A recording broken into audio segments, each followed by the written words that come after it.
When my husband said his sister needed our house, I didn't realize he was already planning how to take it from me. The moment is still sharp in my mind, like a splinter you can't quite pull out. I was standing at the kitchen sink, rinsing rice under cold water, watching the grains cloud and then clear again. The evening light came in soft and gold through the window, settling on the countertop my mother and I had scrubbed together years ago. Thomas leaned against the doorway, arms folded, his voice carefully gentle. "Lena's in trouble," he said. I didn't turn around right away. I waited, listening to the water, to the way his words floated without urgency. Trouble was a word Thomas used lightly when it came to his sister. "What kind of trouble?" I asked. "She's losing her place. The landlord sold the building. She doesn't have anywhere to go." I shut off the tap and dried my hands slowly, the towel rough against my palms. "She can stay here," I said. "We have the spare room." He shook his head, already prepared for that answer. "It's not that simple. She needs the whole place, just for a while. You know how sensitive she is."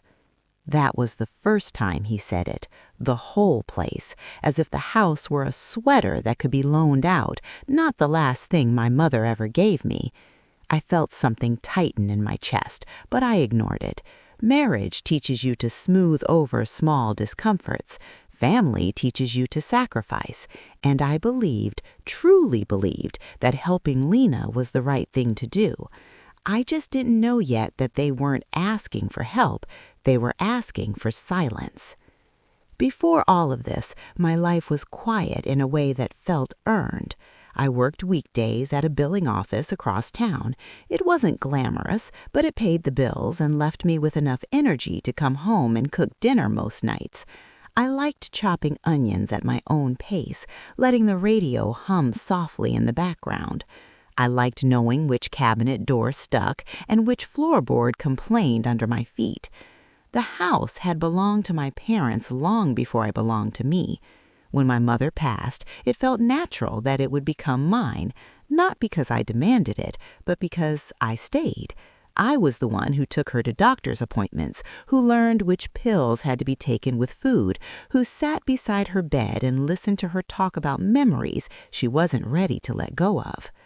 On the day she signed the papers, she held my hand and said, "This house knows you. Don't let anyone make you feel like you're just passing through." I carried that sentence with me into my marriage. When Thomas and I married, he moved into my home. He brought his clothes, his books, his habits. I made space for all of it. I never once thought of the house as leverage or protection. Love, I thought, was enough. Lena, on the other hand, was always orbiting trouble. She borrowed money she never repaid. She moved often, leaving behind unpaid bills and strained smiles. Still, Thomas defended her with the loyalty of an older brother who'd grown up cleaning her messes. "She's had it hard," he'd say. So when he asked me to move out temporarily, just until Lena got back on her feet, I swallowed my unease. "It won't be long," he promised, "a few months at most." We stayed with his cousin across town. The guest room smelled faintly of old detergent and something sweet I couldn't place. I folded my clothes into a borrowed dresser and told myself this was temporary, that being flexible was part of being a good wife. The first few weeks passed quietly. Thomas came home tired. I didn't push. I didn't ask many questions. I trusted him. That trust began to crack in small, almost invisible ways. When I asked how Lena was settling in, his answers grew vague. When I suggested stopping by to grab more clothes or personal items, he discouraged it. "She's overwhelmed," he said. "Let's give her space." One afternoon at work, I logged into my utility account to pay the electric bill. The page took longer than usual to load. When it finally did, something new caught my eye. Account contact updated. The name wasn't mine. It was Lena's. My fingers hovered over the mouse, my heart suddenly loud in my ears. It could have been innocent, a mistake, a convenience. That evening, I mentioned it casually while we ate takeout noodles from white cardboard boxes. "Oh, that," Thomas said, not looking up. "She's handling the bills for now. It makes it easier." "Easier for who?" I asked. "For everyone," he replied, his tone firm in a way that ended the conversation. I watched him chew, watched the way he avoided my eyes. Something inside me shifted. A few days later, I went looking for the house documents. I wanted reassurance more than proof. The deed had always lived in the bottom drawer of the filing cabinet, beneath old tax returns and insurance papers. The drawer was empty. I sat on the floor longer than necessary, papers spread around me, my breathing shallow. When I asked Thomas about it, he hesitated. "He took it," he said. "Lena needed it for some paperwork." "What paperwork?" I asked. "Just things. Don't worry." But worry had already taken root. That night, I lay awake listening to the unfamiliar hum of the refrigerator in his cousin's kitchen. The ceiling above me had a thin crack running across it, like a line drawn to divide one side from another. I thought about my mother's voice, about the word temporary, and how often women are asked to step aside quietly for the sake of family harmony. And in the stillness, I understood something with painful clarity. This wasn't about helping Lena anymore. This was about testing how much of myself I was willing to give up without asking why. And I wasn't as willing as they thought. The next morning, I woke up with the kind of heaviness that sits behind the eyes. Not quite a headache, more like a warning. The cousin's house was already loud. A television blared from the living room, some morning talk show laughing too hard at nothing. I lay still, staring at the unfamiliar ceiling, listening to Thomas move around in the kitchen. I didn't confront him right away. I needed to understand before I spoke. My mother used to say that the truth reveals itself faster when you stop chasing it. At work that day, I barely tasted my lunch. I kept replaying the same moments in my head: his hesitation, the missing deed, Lena's name on the utility account. None of it proved anything on its own. Together, they felt like the beginning of a pattern. That evening, after Thomas fell asleep, I quietly opened his laptop. I'd never done that before. It felt like crossing a line, even with the knot of suspicion tightening in my chest. The screen glowed softly in the dark room, and I held my breath like the machine might hear me. His email was still open. Most of it was ordinary: work threads, advertisements, a few messages from family. Then I saw one marked "Urgent, review before signing." It was from a local real estate office. My hands began to shake as I clicked it open. The words blurred for a moment before settling into focus. Property transfer agreement. Current owner, my name. Proposed changes, addition of secondary ownership. Lena's name sat there in black and white, neat and undeniable. I didn't scream, I didn't cry. I felt something colder than both. A slow, spreading realization that the people I trusted most had already decided my place in this story, and it didn't include consent. I closed the laptop carefully and lay back down, my heart thudding so loudly I was sure it would wake him. Thomas slept peacefully beside me, unaware that everything had shifted. In the days that followed, I became quiet in a way that made people underestimate me. I listened more. I asked fewer questions.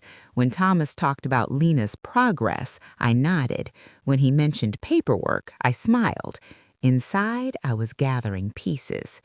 I requested copies of old documents from the county office during my lunch breaks.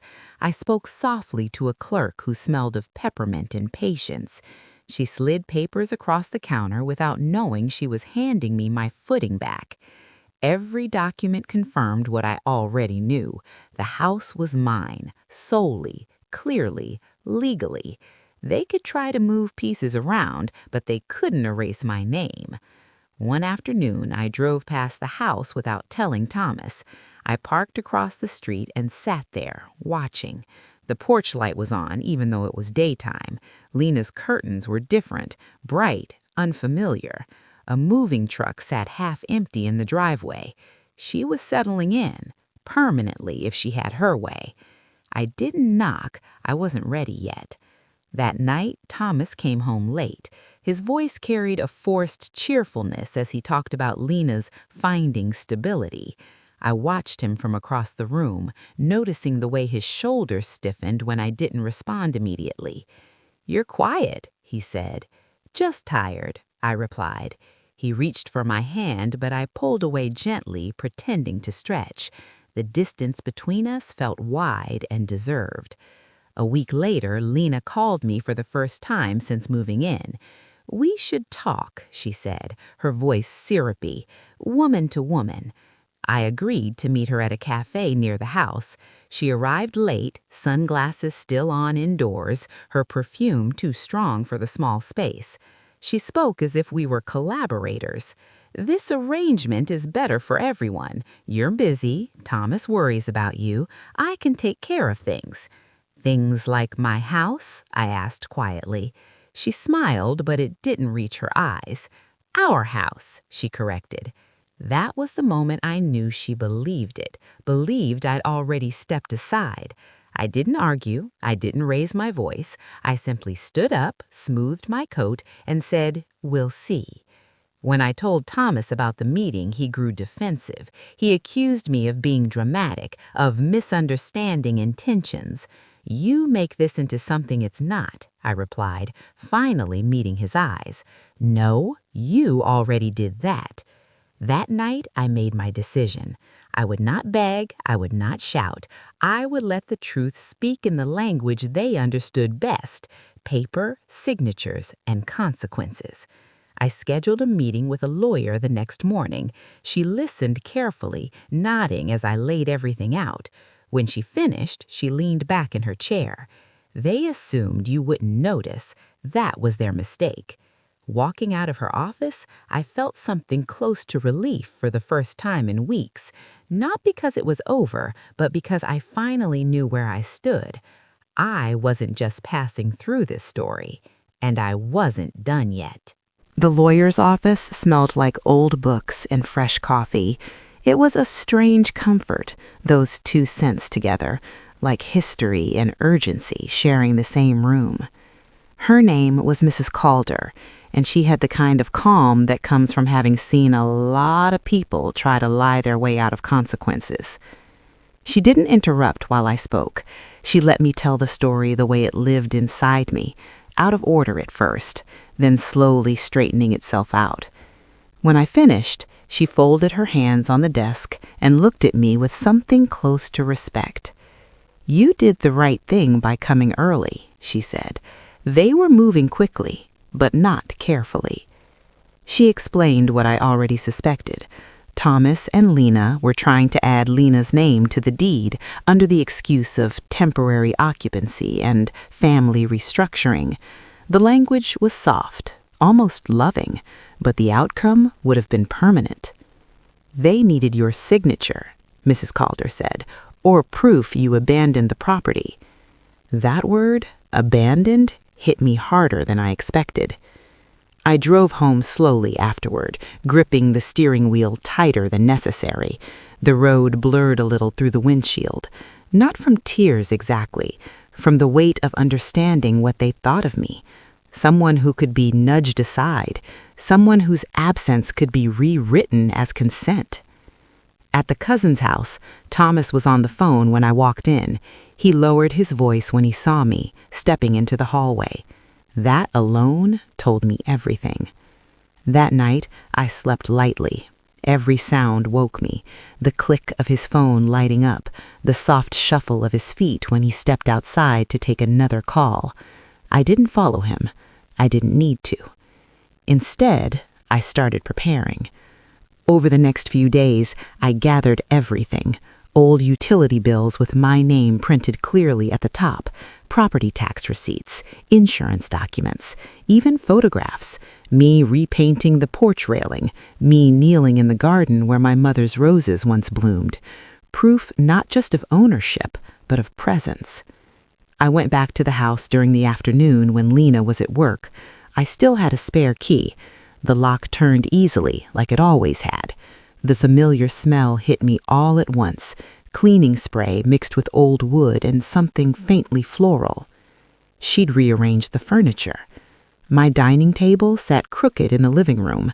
My mother's china cabinet had been pushed against a wall, its glass smudged with fingerprints. It felt like walking into my own body and finding things shifted without my permission. I didn't touch anything. I just stood there, letting myself feel it fully. The grief, the anger, the quiet clarity that followed. In the bedroom, my closet was half empty. Lena had moved her clothes in, crowding out what little I'd left behind. I opened a drawer and found my mother's cardigan folded carelessly beneath a stack of unfamiliar sweaters. I picked it up and pressed it to my chest, breathing in the lavender scent that hadn't faded even now. That was the moment something hardened inside me, not into bitterness, but into resolute. When Thomas came home that evening, I asked him to sit down. "We need to talk," I said. He sighed, already defensive. "If this is about Lena—" "It's about the house," I interrupted gently. He went still. "I spoke to a lawyer," I continued. "I've seen the paperwork. I know what you're trying to do."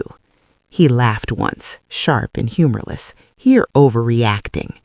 "No, I'm reacting accurately." His face changed then. The practiced calm slipped. "You're being selfish," he snapped. "This is family." "So am I. Or was I only family when it was convenient?" He didn't answer that. He stood up, pacing the room, running his hair through his hair. "You don't understand the pressure I'm under," he said finally. "Lena needs this. She needs help, not ownership." He stopped pacing and looked at me with something close to resentment. "You've always had things easier. That house fell into your lap." I felt that one land deep. "My mother died," I said quietly. "That's not luck." He looked away. I told him then, calmly, that I would be moving back into my house, that any attempt to alter ownership without my consent would be met with legal action, that I was done pretending not to see what was happening. "You'd really do that?" he asked, incredulous. "Yes," I said, "I really would." He didn't yell. He didn't apologize. He just nodded slowly, like he was recalculating a plan. 2 days later, Lena called me in tears. "He's choosing you over me. How could you do this to family?" I listened. I didn't interrupt. When she finished, I said, "I'm choosing myself." She hung up. The following week, Mrs. Calder filed a formal notice asserting my sole ownership and demanding that Lena vacate the property within 30 days. Copies went to Thomas, to Lena, to the real estate office that had sent the email. The silence that followed was loud. No more late-night calls, no more vague reassurances, just the slow, inevitable sound of plans unraveling. I moved back into my house with a suitcase and a steady hand. I changed the locks that same afternoon. The click of the new deadbolt sliding into place felt like punctuation. That night, I sat alone at my kitchen table, the same one with the chipped corner, and ate a simple meal. Rice, steamed vegetables, nothing fancy. But for the first time in weeks, I could breathe. Still, I knew this wasn't the end. Truth has a way of demanding witnesses. The first night back in my house, I didn't sleep much, not because I was afraid, but because the silence felt different now. It wasn't the borrowed quiet of someone else's space. It was my silence, earned, protected. The refrigerator hummed softly. The new locks clicked when I tested them, just to be sure. I lay in my bed, staring at the ceiling I'd painted myself years ago, and let the weight of everything finally settle into my bones. By morning, the phone started ringing. It was Thomas first. He didn't raise his voice. That almost made it worse. "You didn't have to involve lawyers," he said. "You humiliated us." "I didn't humiliate anyone," I replied, keeping my tone even. I defended myself. "You could have talked to me." "I did," I said. "You just didn't listen." He exhaled sharply. "Lena has nowhere to go." "That's not true," I said. "She had somewhere to go, it just wasn't mine." He hung up without saying goodbye. By noon, his mother called, then an aunt, then a cousin I barely spoke to. Each conversation followed the same pattern, soft concern wrapped around quiet accusation. Family doesn't do this to each other. You could have been more understanding. She's your sister-in-law. I let them talk. I didn't argue. When there was a pause, I said the same sentence every time. "The house is mine. I didn't give permission." Most of them didn't know what to say to that. Some sighed, some changed the subject, a few stopped calling altogether. That afternoon, Lena showed up at my door. I saw her through the window first, arms crossed, foot tapping impatiently against the porch. She looked smaller somehow, less certain. When I opened the door, she didn't greet me. She stepped forward like she already belonged there. "You can't do this," she said. "This is cruel." I didn't invite her in. "What's cruel is trying to take something that isn't yours and calling it help." Her eyes flashed. "Thomas said you turned cold." "I turned awake," I said. She scoffed. "You don't even need that house. You're always working, always busy." "And you needed it so badly you tried to steal it?" I asked quietly. That word, steal, hung between us. She looked past me, into the house, as if searching for sympathy in the familiar walls. "You're tearing this family apart," she said. "No," I answered. "I'm just refusing to be torn apart for it." She left without another word. That evening, Thomas came by to collect the rest of his things. He moved through the house like a guest, careful not to touch too much. When he reached for a photo frame on the hallway shelf, he paused. "That was a good day," he said, holding it up. It was a picture of us at a small lake, laughing, sunburned, and happy. "It was," I agreed. He set the frame back down. "I didn't think it would come to this." "Neither did I said. "But you made choices." He looked at me then, really looked. For the first time in weeks, his expression wasn't defensive, it was tired. He admitted, "I thought you'd let it go." "That's the problem," I said softly. "So did I." He left with 2 suitcases and a cardboard box. When the door closed behind him, I locked it and slid down against it, my breath shaky but steadying. The next week, the real consequences began. The real estate office withdrew the transfer request. The clerk I'd spoken to earlier called me personally to apologize. "We should have verified consent," she said. "We won't make that mistake again." Lena moved out before the 30 days were up. I didn't watch. I didn't need to. Neighbors told me later that she left angry, slamming doors, shouting into her phone. Words spread. Not dramatically, not explosively, just enough. At a family gathering I didn't attend, someone asked why Thomas wasn't living with me anymore. Someone else answered before he could. She tried to take the house and got caught. The story changed shape as it moved through mouths. Some softened it, some sharpened it, but the truth stayed intact. One afternoon, I found a letter in my mailbox. Thomas's handwriting, careful, measured. He apologized not for what he tried to do, but how it ended. He said he felt trapped between loyalty and marriage. He said he never meant to hurt me. I folded the letter and placed it in the drawer with the rest of the documents. It belonged to the past now. Slowly, life settled into a new rhythm. I repainted the living room. I fixed the squeaky floorboard. I replanted my mother's roses in the front yard, kneeling in the dirt with my hands bare, feeling grounded in a way I hadn't in years. Some nights were lonely, I won't pretend otherwise. There were moments I reached for my phone out of habit, moments I wondered if standing my ground had cost me too much. But every morning when I unlocked my own door and stepped into my own kitchen, I remembered why I did it. I hadn't just saved a house. I had saved myself. And that kind of victory changes how people look at you, including yourself. The quiet that followed felt almost suspicious at first, like the pause after a storm when you're not sure if the worst has passed or if something else is still forming offshore. For the first time in years, no one needed anything from me. No sister-in-law calling with excuses wrapped in urgency. No husband asking me to bend a little more for the sake of peace. Just mornings that belonged to me and evenings that unfolded without negotiation. But healing, I learned, isn't loud. It doesn't announce itself with relief.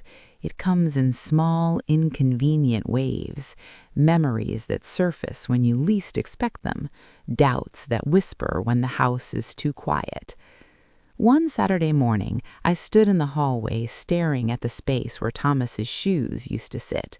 The floor looked cleaner without them, too clean. I felt an ache I hadn't prepared for, not regret exactly, but mourning. Mourning the version of my life I thought I was building, mourning the man I believed Thomas was. I sat on the edge of the bed and let the feeling pass through me without judgment. My mother used to say, grief needs witnesses, even if the only one is yourself. A few days later, Thomas asked to meet. I agreed, but only in public. We sat across from each other at a small diner on Main Street, the kind of place that smelled like burnt coffee and nostalgia. He looked older somehow, not in years, but in posture, like something inside him had slumped and stayed there. I didn't realize how far it had gone, he said after a long pause. I stirred my tea slowly. You signed papers, I said. You hid documents. You moved me out. He nodded. I thought I was protecting my sister. And what about me? I asked. He swallowed. I thought you'd understand. That sentence landed with a dull finality. I understand now, just not in the way you hoped. We talked for an hour, not about getting back together, not about fixing things, just about acknowledging what had been broken and who had done the breaking. When we stood to leave, he hesitated. I never meant to make you feel disposable, he said. I met his eyes. But you did. He didn't argue. After that, the conversation stopped, not out of anger, but out of completion. The legal side wrapped up quietly. Mrs. Calder filed final paperwork affirming sole ownership. The real estate office sent a formal apology letter. Everything was resolved in ink and stamps, the way adult truths often are. But the emotional work took longer.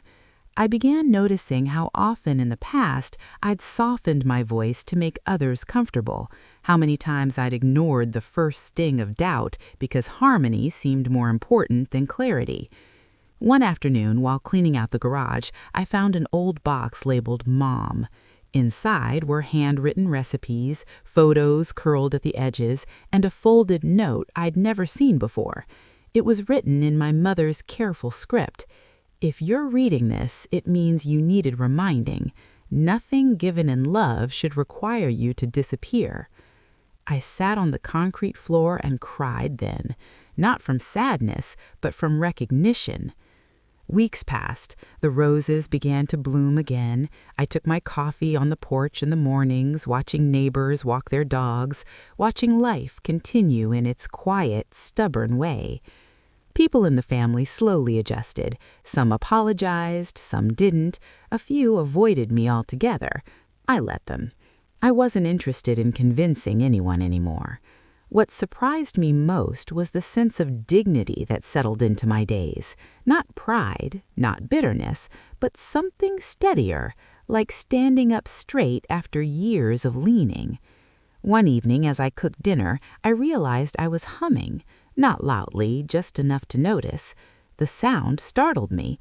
It had been a long time since music came out of me without effort. I thought about how close I'd come to losing this place, not just the house, but the sense of self it held for me, how easily I could have agreed to stay quiet, to keep the peace, to let the story be rewritten without my voice in it.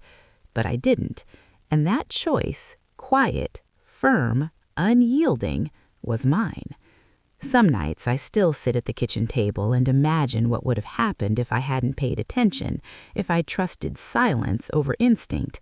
That thought chills me, because betrayal doesn't always arrive screaming. Sometimes it comes smiling, calling itself family, and asking you to step aside just for a while. I no longer step aside. I stay. With the house quiet again, truly quiet, I started to notice how sound returned in gentle ways. The creak of the porch chair when I sat down in the evenings, the low whistle of the kettle before it boiled. Even the wind had a voice now, slipping through the trees like it was checking in on me. It was during one of those evenings that I realized the story wasn't finished. Not yet. I was sorting through mail when I saw an unfamiliar envelope, thicker than usual, addressed in careful handwriting. Inside was a notice from the county clerk's office. Routine, they called it, a follow-up verification tied to the failed property transfer. They needed my presence, in person. I felt a familiar tightening in my chest, but this time it wasn't fear. It was readiness. The office was the same one I'd visited before. Beige walls, quiet footsteps, the low murmur of people waiting their turn. As I sat there, clutching my folder of documents, I noticed Thomas and Lena walk in together. They froze when they saw me. Lena's eyes darted first, sharp and assessing.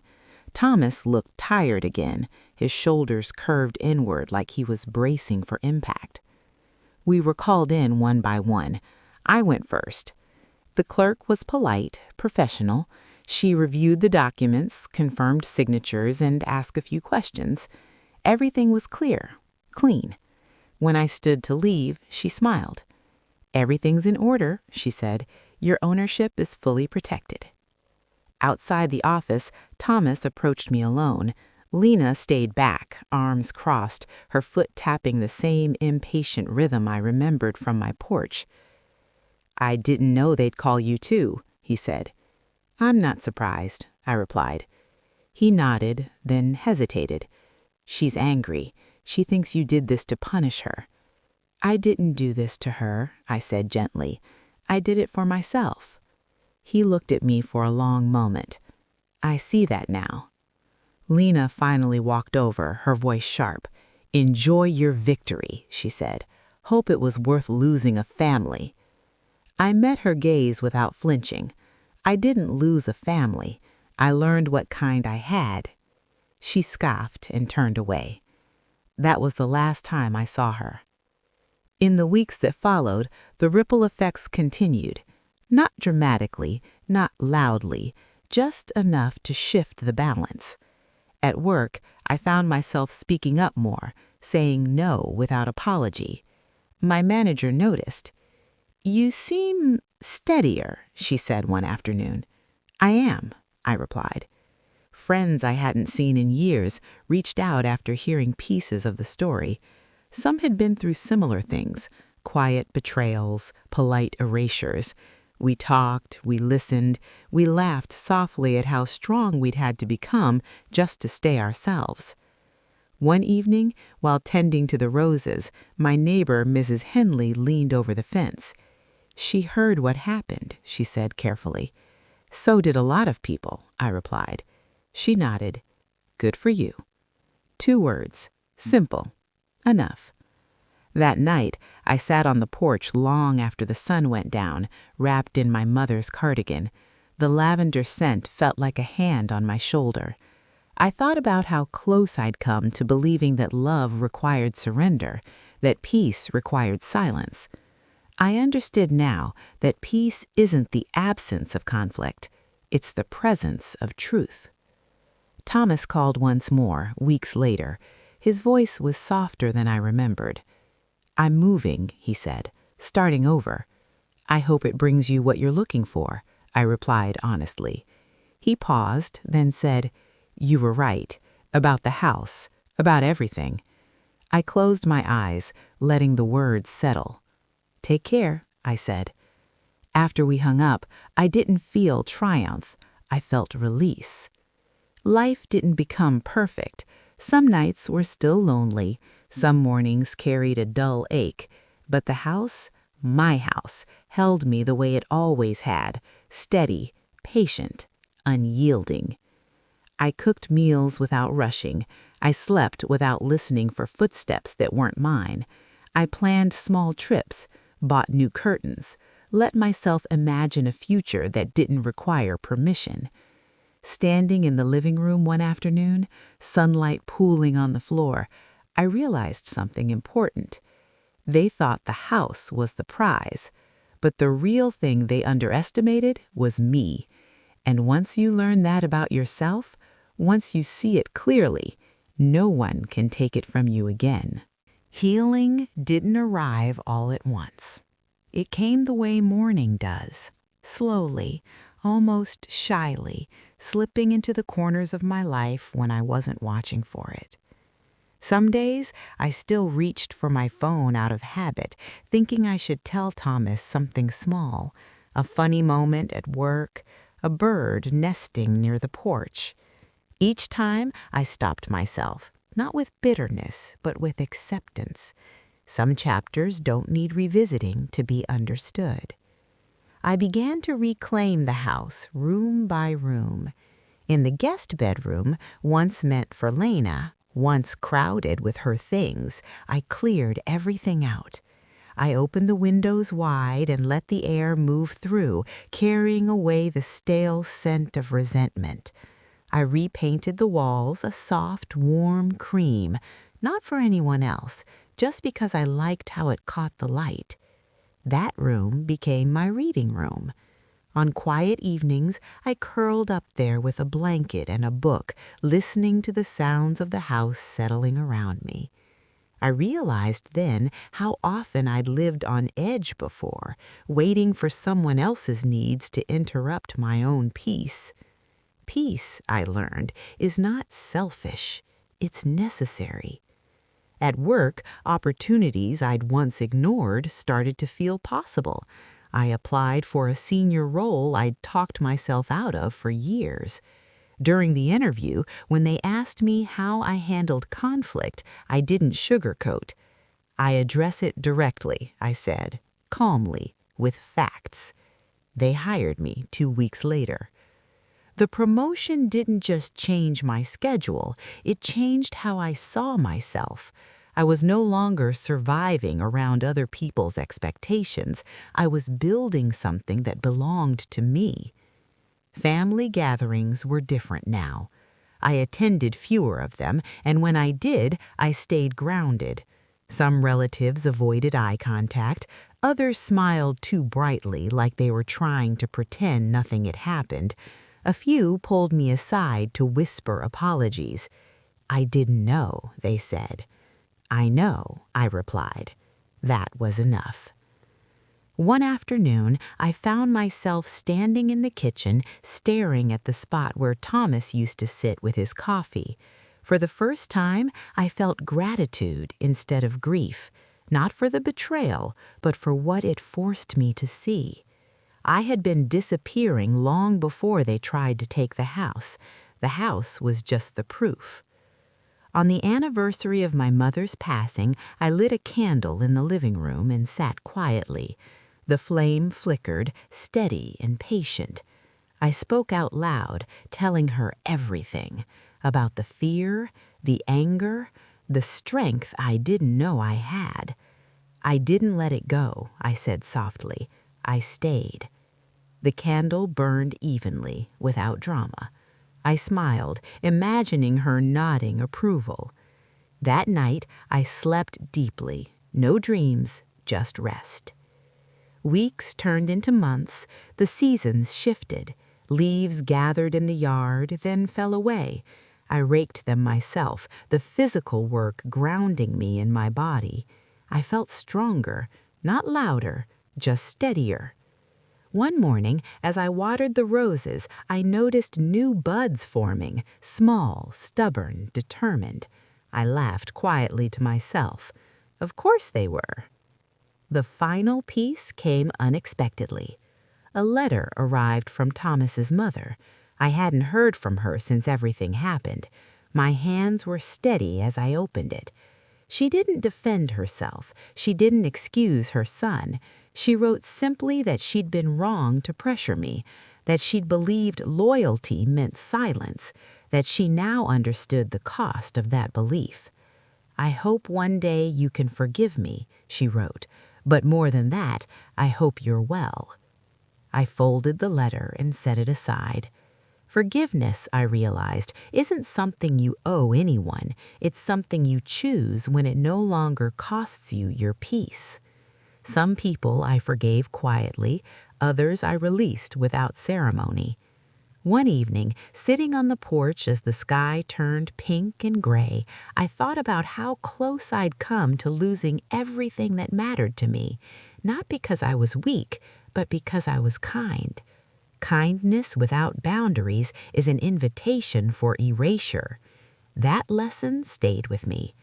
I didn't rebuild my life with grand gestures. I rebuilt it with small, deliberate choices, saying no, saying yes when it mattered, trusting the discomfort that signals truth. The house remained solid and familiar, but the woman inside it was no longer the one who had packed a suitcase without asking why. She listened now. She stayed, and she understood, finally, that dignity isn't loud, but it lasts. These days, when I walk through my front door, I pause for just a moment. Not because I'm afraid someone might have changed the locks, not because I'm waiting for another shoe to drop. I pause because I'm grateful. Grateful for the quiet, grateful for the truth that lives here now, grateful for the woman I became when everything I trusted was tested. I used to think betrayal had to be loud to be dangerous. But the most painful kind whispers, it smiles, it calls itself family. If I hadn't slowed down, if I hadn't trusted that small, uneasy feeling in my chest, I might have handed over my inheritance with a polite smile and an aching heart, never knowing what was taken from me. This story isn't really about a house. It's about what happens when we're taught to be agreeable instead of aware, when we're told that love means sacrifice, even when the sacrifice is ourselves. I didn't win by shouting. I didn't win by humiliating anyone. I won by paying attention, by reading what was put in front of me, by remembering that my name mattered. And if you're listening to this right now, feeling that quiet discomfort in your own life, please hear me when I say this. You are allowed to ask questions. You are allowed to protect what's yours, and you are allowed to stay even when others expect you to leave quietly. Sometimes dignity looks like silence, sometimes strength looks like paperwork, and sometimes love looks like choosing yourself for the very first time. So tell me, dear listener, if the people closest to you asked you to step aside just for a while, would you trust them blindly, or would you stop and read the fine print? If this story touched something in you, please share your thoughts in the comments. And if you haven't already, subscribe and stay with me. There are many more stories to tell and many more truths waiting to be spoken.